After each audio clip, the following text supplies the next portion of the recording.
एक जो नई चीज़ है वो आपको समझाता हूँ। डिस्क्रीट के केस में केवल एक ऐसी चीज़ है जो सिर्फ डिस्क्रीट के लिए कैलकुलेट होती है, वो किसी और चीज़ के लिए नहीं होती, मतलब कॉन्टिन्यूअस के लिए नहीं होती।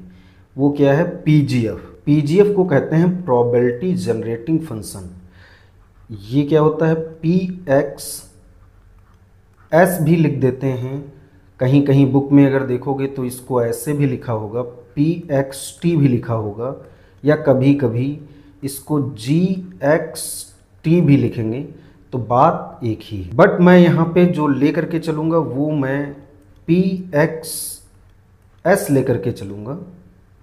इसको लिखते हैं एक्सपेक्टेशन ऑफ एस की पावर एक्स, और सेम समेसन लगाएंगे क्योंकि डिस्क्रीट का है, x लिखेंगे और px लिख देंगे। बट ये इसमें कैलकुलेट नहीं होता है, ये केवल pgf जो होता है प्रोबेबिलिटी जनरेटिंग फंक्शन, ये केवल डिस्क्रीट के केस में लागू होता है। अच्छा, और ज़रा एक इसमें भी रिलेशन होता है, वो ज़रा देख लेते हैं। अभी हम लोगों ने पढ़ा है mxt।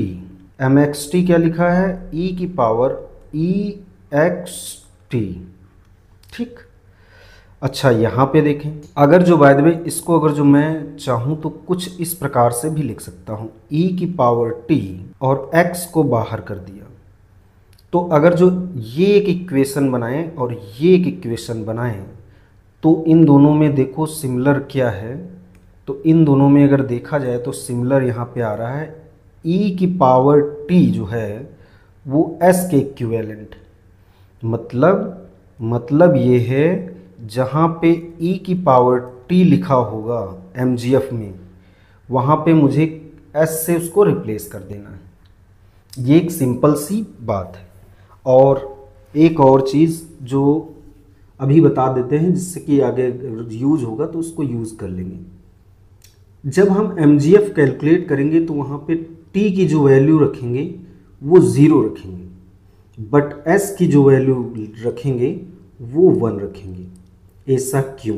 देखो, अगर जो e की पावर t लिखा हुआ है और यहाँ पे t की वैल्यू हम जानते हैं कि 0 है, तो ये इक्वल हो जाएगा 1 के, और चूंकि हम ये जानते हैं ये इक्वल होता है s के, तो s इज इक्वल टू 1, इसीलिए s को हमने 1 लिखा है, और t तो 0 होता ही है। उसको पुट करके ही हम चीज़ें आगे निकालेंगे।